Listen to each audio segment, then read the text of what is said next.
হরে কৃষ্ণ বন্ধুরা, রিয়াজ ব্লগ চ্যানেলের সকল ভক্তবৃন্দকে জানাই সুস্বাগতম। আজকের ভিডিওটি শুরু করছি। রাখিতে বোনকে ভুলেও এই 5 জিনিস উপহার দেওয়া যাবে না, সম্পর্কে ধরবে ফাটল। রাশি মেনে উপহার দিন, সম্পর্ক থাকবে অটুট, মিটবে ভুল বোঝাবুঝি। জেনে নেওয়া যাক কী ভাবে শুরু হয় এই রাখি বন্ধন উৎসব এবং তার সাথে রয়েছে কিছু ভাগবত কথামৃত। আশা করি আজকের ভিডিওটি পেয়ে আপনারা খুবই উপকৃত হবেন।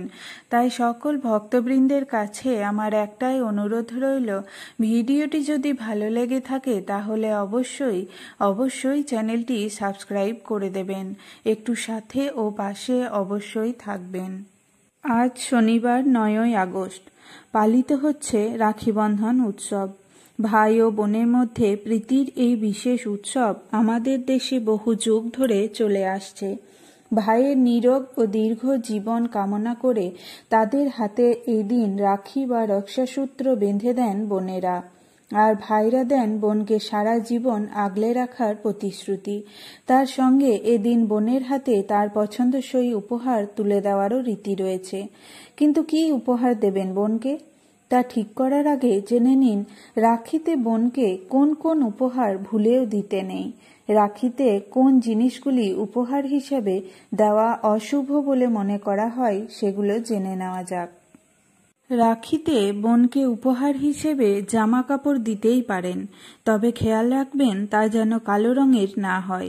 কালো রং আপনার বোনের প্রিয় হলেও তা অন্য সময় দিন। রাখিতে কালো পোশাক উপহার দেওয়া অশুভ বলে মনে করা হয়। এর ফলে আপনাদের মধ্যে সম্পর্কে টেনশন বাড়তে পারে। রাখি বন্ধনের শুভ দিনে ভুলেও বোনকে চটি বা জুতো উপহার দেবেন না।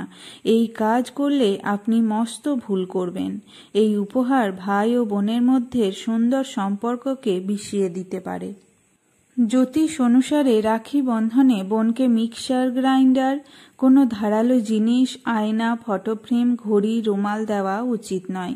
এই ধরনের উপহার কাজের জিনিস হলেও জ্যোতিষ অনুসারে তা অশুভ বলে মনে করা হয়। জ্যোতিষ অনুসারে কখনো কাউকে রুমাল উপহার দিতে নেই। রুমাল উপহার দিলে সম্পর্ক তিক্ত হতে পারে, তাই বোনকে রাখিতে ভুলেও রুমাল দেবেন না।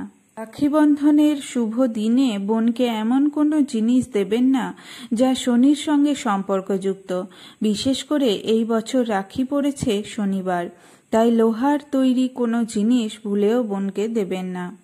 বৈদিক জ্যোতিষ গণনায় বোনের সঙ্গে বুধ গ্রহ সম্পর্কযুক্ত। সেই কারণে রাখি বন্ধনের শুভ উৎসবে বোনকে কালো ছাড়া অন্য রঙের পোশাক, গয়না, বই, ডায়েরি, মোবাইল ফোন বা ল্যাপটপ দিতে পারেন। এর ফলে কোষ্ঠীতে বুধের অবস্থান। এবার জেনে নেওয়া যাক রাখিতে রাশি মেনে কি উপহার দিলে সম্পর্ক থাকবে অটুট, মিটবে ভুল বোঝাবুঝি। রাখি বন্ধনে রাশি অনুযায়ী বোনকে উপহার দিলে তা অত্যন্ত শুভ বলে মনে করা হয়। এতে ভাই বোনের সম্পর্ক আরও মজবুত হয়। প্রতিটি রাশির জন্য কিছু শুভ উপহার দেখে নেওয়া যাক। দাদা ও বোনের সম্পর্ক মজবুত রাখতে কোন উপহারগুলি বোনকে দেওয়া যায় সেটাই দেখে নেওয়া যাক। মেষ রাশি। এই রাশির বোনের জন্য লাল রঙের পোশাক, ইলেকট্রনিক গ্যাজেট বা সুন্দর কানের দুল উপহার হিসেবে বেছে নিতে পারেন। বৃষ রাশি। বৃষ রাশির বোনের জন্য সাদা বা গোলাপি রঙের পোশাক, সুগন্ধি, মুক্তার গহনা বা ভালো মানের পারফিউম শুভ। মিথুন রাশি। মিথুন রাশির বোনকে সবুজ রঙের কিছু বা কোনো ইনডোর প্ল্যান্ট উপহার দিতে পারেন। এছাড়াও কোনো বই অথবা ইলেকট্রনিক গ্যাজেটও তার জন্য ভালো হবে। সিংহ রাশি। সিংহ রাশির বোনের জন্য জাফরান বা সোনালী রঙের পোশাক, সোনার গয়না অথবা সূর্যোদয়ের ছবি উপহার দিতে পারেন। কন্যা রাশি। এই রাশির বোনের জন্য সবুজ রঙের পোশাক বা বই এবং চকোলেট উপহার দেওয়া ভালো। গণেশের কোনো মূর্তি দেওয়াও শুভ বলে মনে করা হয়। তুলা রাশি। তুলা রাশির বোনের জন্য সাদা গোলাপি রঙের পোশাক, পারফিউম বা মুক্তার গয়না উপযুক্ত। বৃশ্চিক রাশি। বৃশ্চিক রাশির বোনকে লাল রঙের কোনো পোশাক বা তামা দিয়ে তৈরি কোনো জিনিস উপহার দিতে পারেন। ধনুরাশি। ধনুরাশির বোনের জন্য হলুদ রঙের পোশাক বা পিতলের তৈরি কোনো জিনিস শুভ। মকর রাশি। এই রাশির বোনের জন্য ইলেকট্রনিক সামগ্রী যেমন স্মার্ট ওয়াচ বা অন্য কোনো আধুনিক গ্যাজেট খুবই উপযোগী হতে পারে। কুম্ভ রাশি। কুম্ভ রাশির বোনের জন্য শীতের পোশাক যেমন সোয়েটার বা শাল অথবা রত্ন সম্পর্কিত কোনো জিনিস উপহার দিতে পারেন। মীন রাশি। মীন রাশির বোনের জন্য হলুদ রঙের পোশাক বা প্রসাধনী সামগ্রী উপহার হিসেবে দেওয়া ভালো। প্রকৃতি ছবিও এই রাশির জন্য শুভ। রাখি পূর্ণিমার দিনটি অত্যন্ত শুভ, কেননা এই দিনে থাকছে 3 শুভ যোগ, সৌভাগ্যযোগ, শোভনযোগ এবং সর্বার্থ সিদ্ধিযোগ থাকবে। এর উপর এবার শনিবার পড়েছে রাখি পূর্ণিমা। শ্রাবণ মাসের পূর্ণিমা তিথিতে ভাই বোনের এই প্রীতির উৎসব পালিত হয়। কিভাবে শুরু হয় এই রাখি বন্ধনের প্রথা, আসুন জেনে নেওয়া যাক। ইন্দ্র ও শচীর রাখি বন্ধন। রাখি বন্ধনের প্রচলন নিয়ে ভবিষ্য পুরাণে একটি কাহিনী পাওয়া যায়। সত্যযুগে বৃত্তাসুর নামে এক অসুর অত্যন্ত ক্ষমতাশালী হয়ে উঠেছিল। বৃত্তাসুর বর পেয়েছিল যে কোনো অস্ত্রে তাকে ঘায়েল করা যাবে না। এই বরে বলীয়ান হয়ে দেবতাদের যুদ্ধে পরাজিত করে ওই অসুর স্বর্গ দখল করে বসে। বারবার চেষ্টা করেও দেবরাজ ইন্দ্র তাকে হারাতে পারেন না। তখন মহর্ষি দধীচি দেবতাদের জন্য নিজের শরীর দান করেন এবং তার হাড় দিয়ে তৈরি হয় ইন্দ্রের অস্ত্র বজ্র। বৃত্তাসুরের সঙ্গে যুদ্ধে যাওয়ার আগে ইন্দ্র দেবগুরু বৃহস্পতির কাছে যান। বৃহস্পতি বলেন, এই যুদ্ধে ইন্দ্রের হয় জয় হবে নয়তো মৃত্যু। এই কথা শুনে ইন্দ্রের সুরক্ষা নিয়ে অত্যন্ত ভীত হয়ে পড়েন ইন্দ্রাণী শচী। তিনি তার সমস্ত সাধনার শক্তি একত্রিত করে একটি বিশেষ রক্ষাসূত্র তৈরি করেন। ইন্দ্রের সুরক্ষা কামনা করে সেই সুতো তিনি দেবরাজের কবজিতে বেঁধে দেন। সেই দিন ছিল শ্রাবণ মাস। দ্রৌপদী ও কৃষ্ণের রাখি বন্ধন। মহাভারতেও রাখি বন্ধনের উল্লেখ আছে। শিশুপাল বধ করতে সুদর্শন চক্র ছুঁড়েছিলেন কৃষ্ণ। সেই সময় চক্রের আঘাতে কৃষ্ণের আঙুল কেটে গিয়েছিল। কৃষ্ণের হাত থেকে রক্ত পড়তে দেখে নিজের শাড়ি ছিঁড়ে শ্রীকৃষ্ণের হাত বেঁধে দিয়েছিলেন দ্রৌপদী। এর প্রতিদানে কৃষ্ণ তাকে সব সংকট থেকে উদ্ধার করার প্রতিশ্রুতি দেন। পরে বস্ত্রহরণের সময় দ্রৌপদীকে লজ্জার হাত থেকে রক্ষা করেছিলেন শ্রীকৃষ্ণ। যম ও যমুনার রাখি বন্ধন। অনেকে বলে থাকেন যমুনা তার ভাই যমের হাতেও রাখি বেঁধেছিলেন এই দিন। আবার কোনো কোনো জায়গায় পাওয়া যায় শ্রাবণ মাসের পূর্ণিমায় হতদরিদ্র নারীর বেশে বলির কাছে আশ্রয় চান লক্ষ্মী। বালি নিজের প্রাসাদের দরজা খুলে দেন তার জন্য। খুশি হয়ে লক্ষ্মী কাপড়ের টুকরো বেঁধে দেন বালির হাতে। দৈত্যরাজা বলি ছিলেন বিষ্ণুর ভক্ত। বিষ্ণু বৈকুণ্ঠ ছেড়ে বালির রাজ্য রক্ষা করতে চলে এসেছিলেন।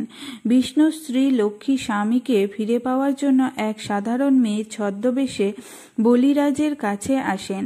লক্ষ্মী বলিকে বলেন তার স্বামী নিরুদ্দেশ। যতদিন না স্বামী ফিরে আসেন ততদিন যেন বলি তাকে আশ্রয় দেন। বলি রাজা ছদ্মবেশী লক্ষ্মীকে আশ্রয় দিতে রাজি হন।